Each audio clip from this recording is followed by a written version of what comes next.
नमस्कार साथियों, आप सभी लोगों को जैसा कि मालूम है एडमिशन प्रारंभ हो चुके हैं। आप में से अधिकतर लोग बाल वाटिका हो चाहे कक्षा 1 हो ऑनलाइन रजिस्ट्रेशन कर चुके हैं और कुछ लोग इस तैयारी में हैं। कुछ लोगों को फॉर्म नहीं मिल रहे हैं, कुछ लोगों को विद्यालय में ये मना कर दिया गया है कि हमारे यहाँ अवेलेबल नहीं है।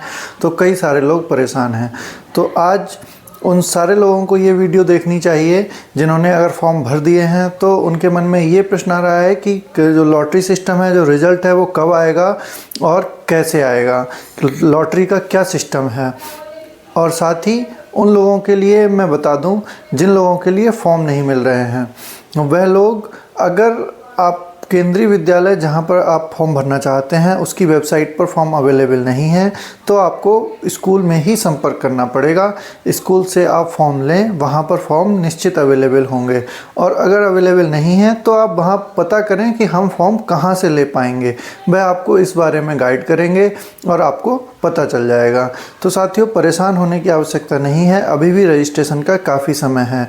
अगर आपको इसके बाद भी कोई दिक्कत आ रही है तो कृपया कमेंट बॉक्स में आप लिखें। मैं कोशिश करूंगा कि लाइव सेशन लाकर आपको उस चीज़ में सहूलियत दूं, कुछ भी आपको गाइडेंस दे पाऊं। आइए वीडियो को आगे शुरू करते हैं। उससे पहले मैं आप लोगों से निवेदन करूंगा, अगर चैनल को आपने सब्सक्राइब नहीं किया है तो प्लीज़ सब्सक्राइब कर लीजिए, क्योंकि आपको इस प्रकार की वीडियोस लगातार मिलती रहती हैं जिससे आपको काफ़ी फ़ायदा हो सकता है। मैं आपको आगे लिए चलता हूँ आपकी मोबाइल स्क्रीन पर। वहाँ पर आप देखेंगे कि किस प्रकार से लॉटरी निकलती है। उससे पहले मैं आपको एक चीज़ और बता दूं कि जो बाल वाटिका और कक्षा 1 की लॉटरी सिस्टम है वह 19 तारीख को पहली लॉटरी निकलेगी, 29 अप्रैल को दूसरी लॉटरी निकलेगी और 8 मई को तीसरी लॉटरी निकलेगी। लेकिन वहीं जो कक्षा 2 और उससे ऊपर के कक्षाओं के फॉर्म ऑफलाइन भरे जा रहे हैं उनकी पहली लॉटरी 15 तारीख को ही निकल जाएगी। तो साथियों, आप वीडियो को आगे देखें और उसमें आप समझने की कोशिश करें कि किस प्रकार से लॉटरी निकलती है। अगर आप धैर्यपूर्वक वीडियो को देखेंगे, धैर्यपूर्वक समझेंगे तो आपको समझ में आ जाएगा। नहीं तो क्योंकि आंकड़े हैं, आंकड़े समझ में जल्दी नहीं आते हैं, फिर भी मैंने कोशिश की है कि आसानी से आप लोगों के समझ में आ जाएं। तो आप कृपया ध्यान से वीडियो को देखें और पूरा देखें। थोड़ा सा समय आपका जाएगा लेकिन आपको समझ में आ जाएगा, आपका डाउट क्लियर हो जाएगा। आइए आपको लिए चलते हैं कंप्यूटर स्क्रीन पर। साथियों, अब आप अपनी मोबाइल स्क्रीन पर देख रहे हैं, यह एक शीट बनाई हुई है जिसमें आंकड़े दिए गए हैं। आपको मैं समझा दूं इसको आपको किस प्रकार समझना है। मैंने यह आसान करने के लिए, समझाने के लिए 4 सेक्शन लिए हैं, क्योंकि इस वर्ष एक सेक्शन में छात्रों की संख्या 32 है। इस प्रकार 4 सेक्शन में जो बच्चों की संख्या है वो 128 ली गई है। अब आपको मैं समझाता हूँ कि किस प्रकार कोटा वाइज और किस प्रकार लॉट वाइज छात्रों का सिलेक्शन होता है। जैसे आप लोगों को मैं कई बार बता चुका हूँ, ओबीसी का कोटा 27% होता है, तो ओबीसी की कुल सीटें 35 सिलेक्शन होना है। एससी का कोटा 15% होता है, तो एससी की 20 सीटों में सिलेक्शन होना है। एसटी का कोटा 7.5% होता है, तो टोटल सीट्स में से एससी की जो सीट्स हैं वह 10 रहती हैं, 10 में सिलेक्शन होना है इस विद्यालय में, जिसका एक उदाहरण लिया गया है।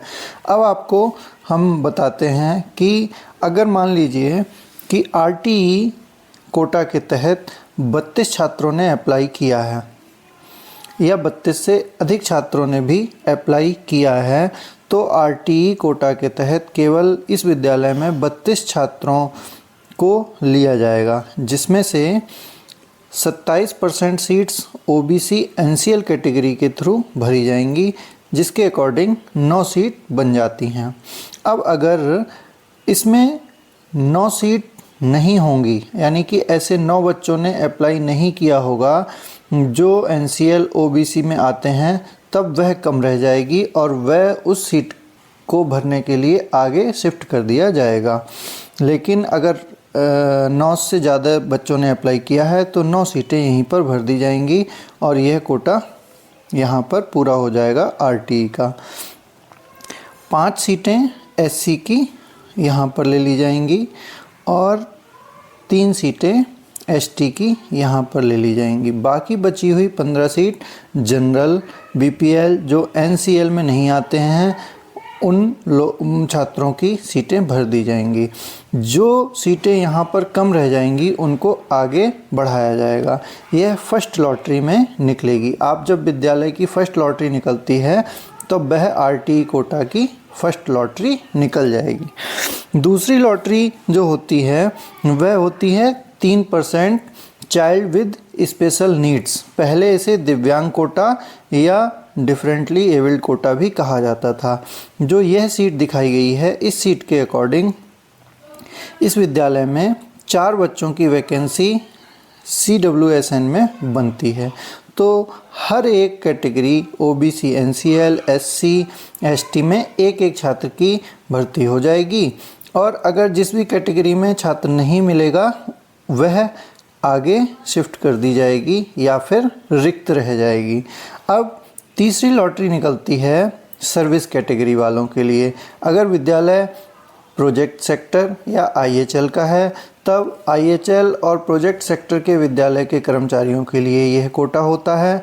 अन्यथा अदर विद्यालय में यह कोटा केंद्रीय कर्मचारियों के बच्चों के लिए होता है। अब अगर हम मानते हैं कि इसमें 60 बच्चों ने अप्लाई किया या 60 से अधिक बच्चों ने इस कोटे के तहत अप्लाई किया है, तो मान लीजिए 60 बच्चों ने अप्लाई किया, तब इसमें OBC NCL कैटेगरी में 16 बच्चों की सीट ले ली जाएगी। SC में 15% कोटा होता है तो 8 बच्चों की सीट ले ली जाएगी और 7.5% कोटा ST का है तो 3 सीटें यहाँ से भरी जाएंगी। बाकी की 33 सीटें जनरल और BPL जो NCL में नहीं आते हैं उन कैंडिडेट से भरी जाएगी और यह कैटेगरी 1 के लिए लॉटरी निकलेगी।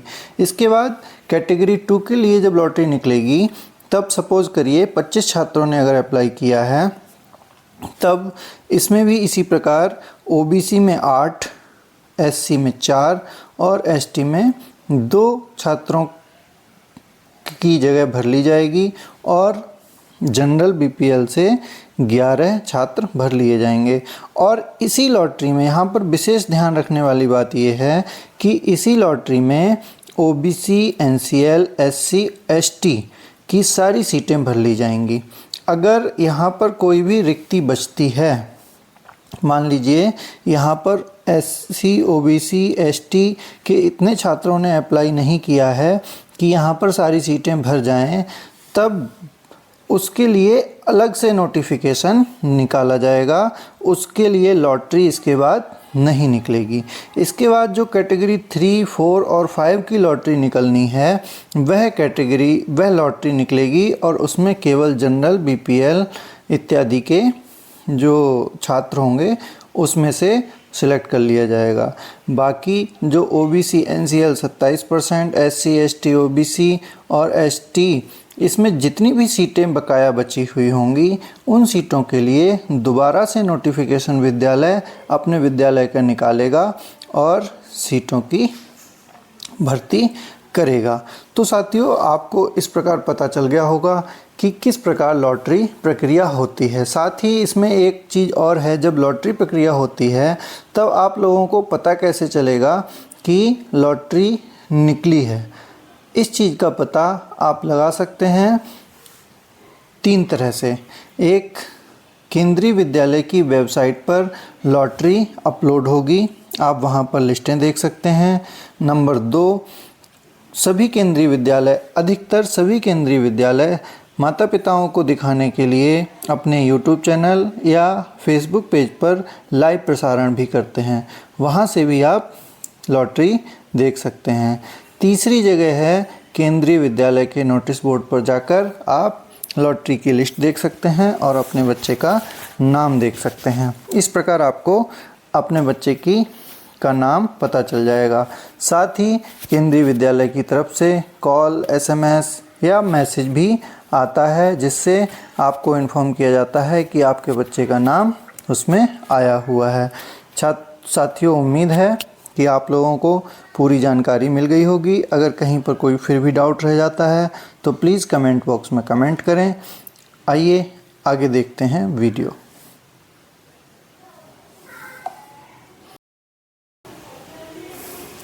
तो साथियों, आप लोगों ने इस प्रकार देखा कि किस प्रकार लॉटरी निकलती है और आपको पता चल गया होगा कि आपके बच्चे का एडमिशन होने के कितने चांस हैं और कैसे हो सकता है। वीडियो को पूरा देखने के लिए आपका बहुत बहुत धन्यवाद। नमस्कार।